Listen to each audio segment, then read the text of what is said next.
Well, here we are again. If you're anything like pretty much every cinematographer ever, at one point or another you're gonna be asked to make something low budget look not.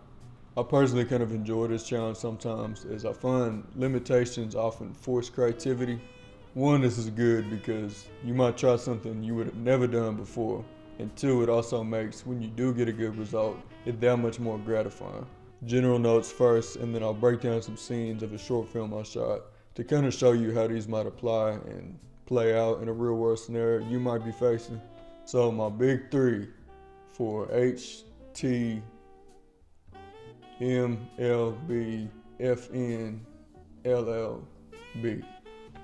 are number one, the dire importance of blocking. This is probably the most important one as it dictates everything else you're gonna do in the scene. First thing you need to do is hear and understand the scene, see what the director got in mind, kind of what their vision is for it. And then from there you can figure out where you want to put the camera, how you want to light, where you want to motivate light from, etc. Sometimes I find how I want to light dictates where I want to put the camera and vice versa. But if you get the blocking wrong, it's OVA. The rest of the scene is going to be cooked. And the thing that'll dictate all of that more than anything is number two, the importance of a good location. Locations more often than not do dictate how you light, how you block, how you shoot. Any budget size, locations are going to be important. You think about all the way up the totem pole, something like Star Wars.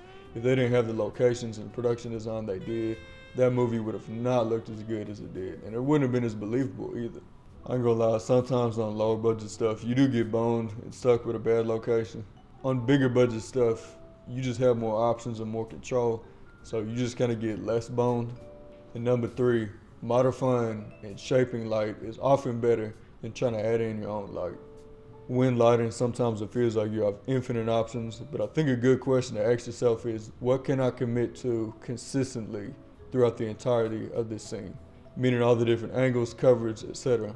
I've found that less is pretty much always more. If you can get one or two things right with the blocking and coverage and get kind of the big light right, everything else is gonna fall into place. And you don't have to rely on trying to overshape the close-ups when you get in because you didn't get the wide right.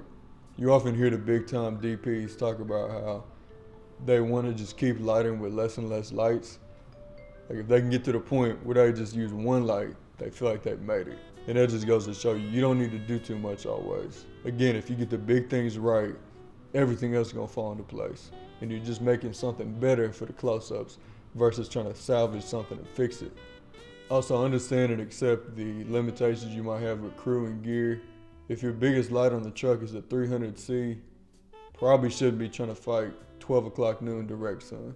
So work within the parameters you have, and there's also no point in complaining about what you don't have. It's not gonna fix anything. With low budget stuff more than anything, it's easy to fall into the trap of excuses and, oh, I don't have this light and I don't have this crew and this gear, so I can't achieve X. And while yes, it is important to understand your limitations and know what you have and what you don't have, I also feel like there's no excuses. You were hired to do a job, so you should do it well. One of my homeboys, Kai Zarnowski, when he was living in New York, he had the chance to shadow under Chase Irving, which if you don't know who that is, in my personal opinion, he's one of the best cinematographers. The biggest thing Kai said he learned throughout that was he realized on his sets, if Chase was here, it would not look the way it is. And I don't say that from a place of like beating yourself down or thinking you're not good enough or whatever, but I do think we often associate what they got going as like they have it all figured out and they never bump into any problems. But at the end of the day, they bumping into problems just the rest of us. It's more money, you have more input from the client, you have bigger pushback creatively. So I would imagine it's just as hard, if not harder, for them to get the results they get. But at the end of the day, they're gonna get good results regardless. And if you ever want to be more than just a good cinematographer, I think you gotta accept that mentality and kind of understand that mindset of not settling, even when everything gets thrown against you. If Chase or Deacons or any of the other DPs you look up to was here, their stuff with the same exact tools and same exact camera would look different from yours. I hope that doesn't discourage you, but encourage you to do better, push for better, and not settle when you have the opportunity in front of you.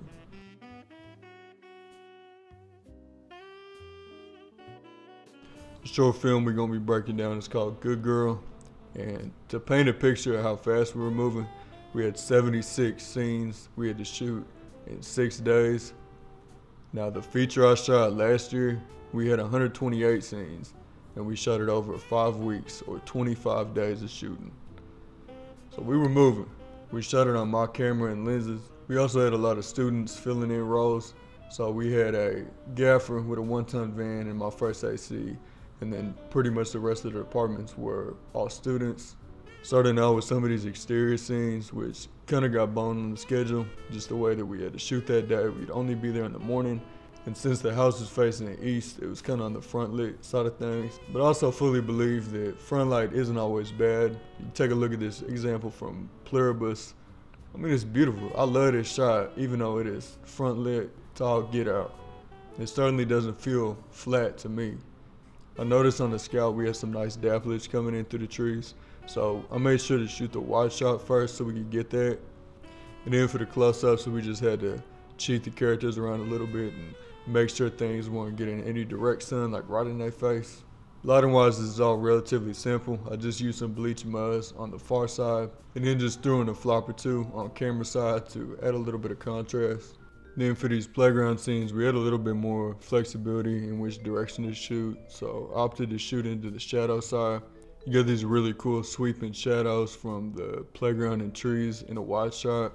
This one I just kept natural because I thought it looked pretty good as is, made sure to get the exposure right. And then for these close-ups, just use a flop to take down some of the blue ambient we were getting from the sky. And that really is all about just getting the blocking right. Then for the steady winter, we kind of got not the best time of day to do it, but I opted to shoot it in the shade just because the lighting was a little bit nicer that time of day. There's some nice ambient in the sky coming in from the right side, and then on the left side was a big old wall, so it kind of was taking down that and acted as some neg for us. But this is an example of the blocking being your friend. You even kind of get a nice little edge on the left side of his cheek from the peak of light that's coming in over the school. And I think it looks pretty good, especially given the scenario we found ourselves in. One of my favorite interior scenes we did was this dinner scene with our family. We shot this at daytime in the director's apartment, which was on the 5th floor. So G&E blacked out all the windows on the interior using visqueen or a black tablecloth roll. And we put a B7C in the background in that lamp, and then just used a F22 with the lantern attachment with some muds wrapped around it, overhead skirted. I knew that we would be on her for most of the scene, so I kind of built the rest of the world around where she would be sitting. And you can imagine if she was in the seat where her brother would, this shot would not look nearly as good. And we had to match this location to our exterior location, which was a obviously very different house. And then for this blue hour stuff, we just did a warm wash inside. I think we used like a P600C or two, just bouncing to the walls in there to get a nice warm wash coming in through the windows. And then it was all about just blocking him in a spot that he was getting some nice light and waiting for the sun to go down till really that blue hour look started to look right. Then for the cafeteria scenes, the first thing I did was go over and find the light switch and see which ones I could turn off and turn on. Then find a place that was favorable for lighting them, but also the background. So I ended up turning off the 2 strips that were directly over them, just so we wouldn't have any top light and spill. This gave me a good base layer as far as look. From there I just needed to add in a little bounce and neg. So we did a 600C bounce into some white muds on the right side to boost his ambience. And you get this nice little edge on both sides of his head just naturally from the window. And I think for getting the level right on scenes like this, you really just gotta trust your eye. I didn't want to overbake it and overlight because that's a big pet peeve of mine is I find DPs who don't typically shoot on black skin, they'll overlight to try to compensate, and it just ends up looking not good. You obviously can't shoot light skin and dark skin the same, but I think that you should base it in realism and not try to make dark skin look like white skin. If you try to go off stops and IREs and all of that, it's just gonna look weird. So for this one, I just did it to a level to where we could see everything we needed to see, but it also felt real. And it also gave us a nice little highlight, which I think was needed for this setup. And then for them too, we just walked that bounce on the other side of the table and then walked some neg in on camera right. Now, this classroom stuff is a prime example of less is more and just shaping what's already there versus trying to add in your own light. This day at the school, we had a ton to shoot and only had like 6 hours to do it.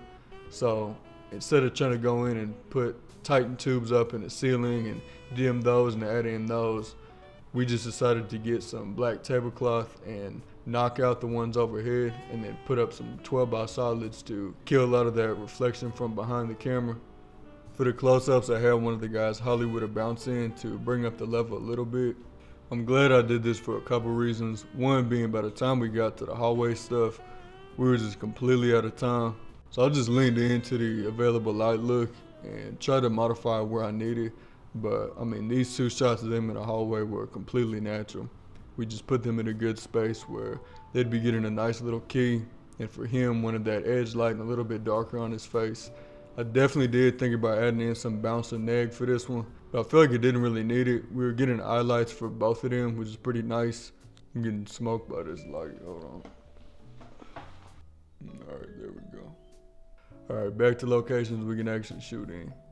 This next scene of her on the laptop kept pretty simple. Definitely wanted to feel like she was getting keyed from the laptop. We tried using an MC or a tube light to add a little ping, but what I found looked best was just using a white screen on the laptop and adjusting the brightness to where it looked good. We threw in a lantern with a B7C camera left just to add a little ambience to the room, and then another B7C and that lamp in the background. Also draped some muds on top just to try to knock down the level that was coming out the top because it was real bright. And believe it or not, this one was also shot at daytime on the 5th floor of an apartment. So we blacked out all the windows from the inside and then put in tubes at the bottom of them to put in little different colored light leaks. So we had some that were a little bit warmer, like some sodium vapor. And the main two in this shot are like a green blue, which kind of added some nice city ambience. This one we got to shoot at nighttime. No, I'm playing. It was still daytime when we were doing this. So I had to black out some more windows and put in more tubes at the bottom to give some more light leaks. I tried to do the screen method again where we just play something on the TV, but it wasn't giving us enough light. So we put up a 4x beadboard and then bounced a tube into it on the TV flicker mode and dialed in the color temp till it felt right. And for this next scene, you guessed it, we shot this one today too. This one I kept pretty simple just because again we had spent so much time blacking out the windows. So we just keyed them the entire scene from the lamps themselves. We put a B7C in that smaller lamp, and then for that 3-prong one, we couldn't fit them in. So we just stuck some MCs in there. And then a little ping on the doorway, we just did a P600 bashing in to give a little warm ambience through. I don't think at the angle it was playing on her face at all though. I think it was just scraping across the table.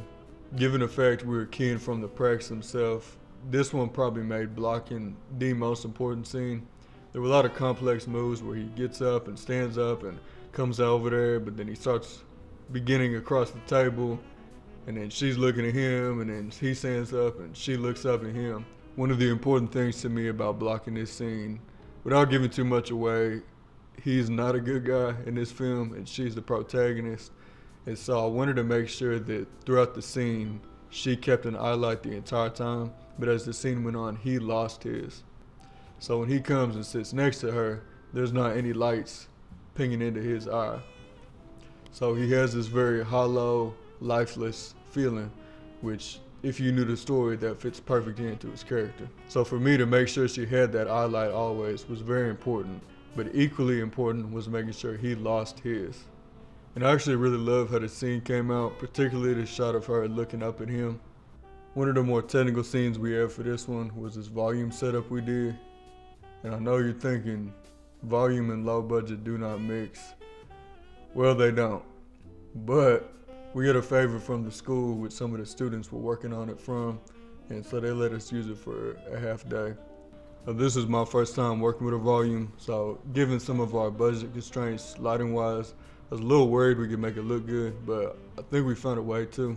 So my thought process going into this one was recreate the world as best as I could, ambient, sun, etc., to match the background, and then from there, work as if it was actually outside on the hilltop using things like bounce and neg to create the most realistic world I could, so to speak. For the key, we used a 600C, which was our biggest bicolor light. So I'll put a fennel on that. And since we're going for like a late afternoon feeling, to take away some of the harshness of the light, I'll put in a 4x frame of New Hampshire in front. And it's just a very, very thin diffusion material to kind of knock off that hard edge. For the blue ambient from the sky, we just used their built-in fixtures they had in the stage, which were like P600Cs with soft boxes and grids. So just dialed those in until it started to feel natural. Lastly, just had them Hollywood a 4x bounce and a little bit of neg just to help add a little bit of realism as far as that shaping goes. And then the last scene I want to talk about is this argument scene that happens in a bathroom. Initially for this scene, we're going to use this beautiful green tiled bathroom that we found. And then like a day before we were supposed to shooting it, they closed it down.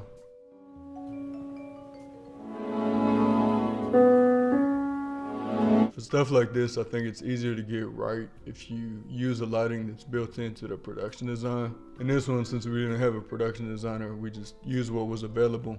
In the room, there were 3 of these overhead fixtures and then the 2 tube lights on the vanity. So we blacked out the 2 nearest to the camera and kept that far one on to light up the background. And the main thing we adjusted throughout this scene was just messing with that vanity light. So put up racing stripes or black one side of it to knock it down and add a little bit more contrast. And then again, the big thing here was just making sure we got the blocking and camera position right.